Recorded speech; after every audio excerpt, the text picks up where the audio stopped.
السلام علیکم ناظرین اکرامی، ہم امید کرتے ہیں آپ سب خیریت سے ہوں گے۔ ناظرین اکرامی، شادی سے پہلے دولہے کے لیے چند نصیحتیں آج ہم آپ سے شیئر کریں گے۔ ہم امید کریں گے کہ ویڈیو کو آپ اختتام تک لازمی دیکھیں گے، کیونکہ جب تک آپ ویڈیو کا اینڈ تک نہیں دیکھیں گے آپ مکمل طور پر نصیحتوں کو اچھی طرح سے نہیں سمجھ سکیں گے۔ ناظرین اکرامی، آج جو نصیحتیں ہم آپ سے شیئر کرنے لگے ہیں، اگر کوئی مرد شادی کرنا چاہتا ہے یا شادی کے بندھن میں جڑنے والا ہے، وہ اگر یہ ویڈیو سن لیتا ہے اور تمام نصیحتوں پر عمل کر لیتا ہے تو انشاءاللہ اللہ پاک کے حکم سے وہ ایک خوشگوار زندگی ہی بسر کرے گا۔ ناظرین اکرامی، سب سے پہلے تو میں آپ کو یہ بتانا چاہوں گی کہ شادی کی رات پر تفصیلی گفتگو کرنے سے پہلے دلہے کے لیے چند نصیحتیں پیش کر دینا مناسب ہے۔ یہ بات معلوم ہے کہ دلہا ایک مرد ہوتا ہے، اسی لیے طبعی طور پر زیادہ ہوشیار، زیادہ عقل مند اور زیادہ باحکمت اور زیادہ باشعور ہوتا ہے۔ بہت سے معاملات کو خود سمجھ لیتا ہے اور بہت سی مشکلات کو خود حل کر لیتا ہے، اسے نصیحت کی زیادہ ضرورت نہیں ہوتی۔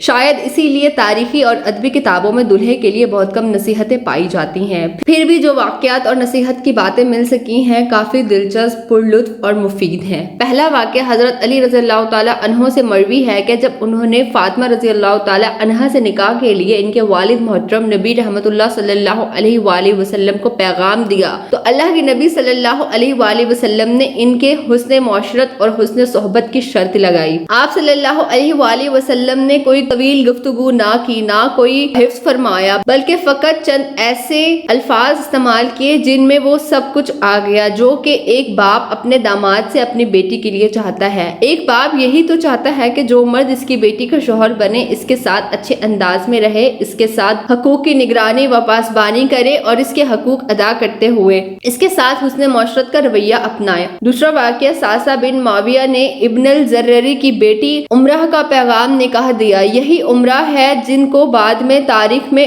ام عامر بن ساسا کے نام سے شہرت حاصل ہوئی۔ ابو عمرہ نے ساسا کے نام سے شہرت حاصل کی۔ ابو عمرہ نے ساسا کا پیغام نکاح قبول کیا اور اس وقت ایک مختصر اور زرعی نصیحت کی کہ انہوں نے کہا کہ ساسا، تم میرے جگر کا ٹکڑا طلب کرنے آئے ہو، تم میری بچی پر رحم کرنا، اس کے ساتھ مہربانی اور شفقت سے پیش آنا، اس کے ساتھ ماں باپ سا سلوک کرنا۔ اس مختصر سی نصیحت میں ابو عمرہ نے بہت کچھ کہہ دیا۔ اس نے یاد دلایا کہ ساسا، تم کوئی سامان طلب کرنے نہیں آئے ہو اور نہ ہی کوئی حیوان مثلاً بکری، گائے یا اونٹ وغیرہ طلب کرنے آئے ہو، بلکہ تم میرے کلیجے کا ٹکڑا، میرے خون کا ایک حصہ، میرے لخت جگر اور نور نظر کا سوال کرنے آئے ہو۔ اگر میں اپنی لخت جگر تمہارے حوالے کر دوں تو اس کا خیال رکھنا، اس کے ساتھ رحم و شفقت کا برتاؤ کرنا، اور یاد رکھنا کہ ایک شوہر کو باپ کی طرح ہونا چاہیے۔ ایک باپ اپنی ہر تکلیف اور ہر دکھ درد پر تڑپ جاتا ہے اور اسے دور کرنے کی کوشش کرتا ہے۔ عام حالات میں اس کی خوشی اور آرام و راحت کے لیے ہر سامان مہیا کرتا ہے، اس کے لیے غیرت مند ہوتا ہے، اس کی پاسبانی و نگرانی کرتا ہے اور ہر کی شر و مصیبت سے اس کی حفاظت کرتا ہے، اس کا ہر طرح سے خیال رکھتا ہے، بیمار پڑے تو علاج کرتا ہے، پوری طرح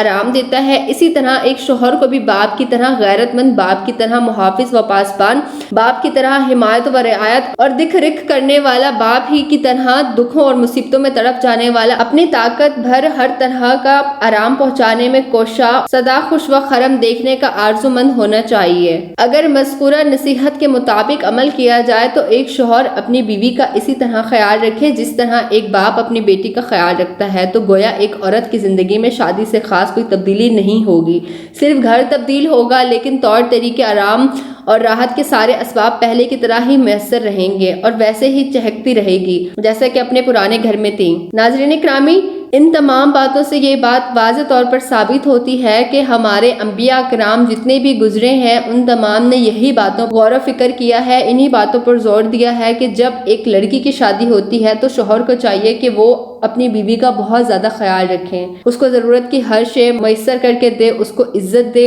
اس کی تمام خواہشات کو پورا کریں۔ ہم امید کرتے ہیں کہ آپ کو ہماری یہ ویڈیو بے حد پسند آئی ہوگی۔ اگر ویڈیو آپ کو پسند آئی ہے تو ضرور لائک کیجیے اور کامنٹ کر کے اپنی رائے کا ضرور اظہار کیجیے۔ اس کے ساتھ ہی ناظرین اکرام، جن حضرات نے ابھی تک ہمارے چینل کو سبسکرائب نہیں کیا ہے اور پہلی دفعہ ہمارے چینل پر آئیں گے تو ہم گزارش کرنا چاہیں گے ہمارے چینل کو ضرور سبسکرائب کریں اور بیل آئیکن کے بٹن کو لازمی پریس کریں تاکہ آپ کو مزید آنے والی ویڈیوز کا نوٹیفیکیشن ملتا رہے۔ خیال رکھیے گا اپنا، آپ سے ملاقات ہوتی ہے اپنے نیکسٹ ویڈیو میں۔ اللہ حافظ۔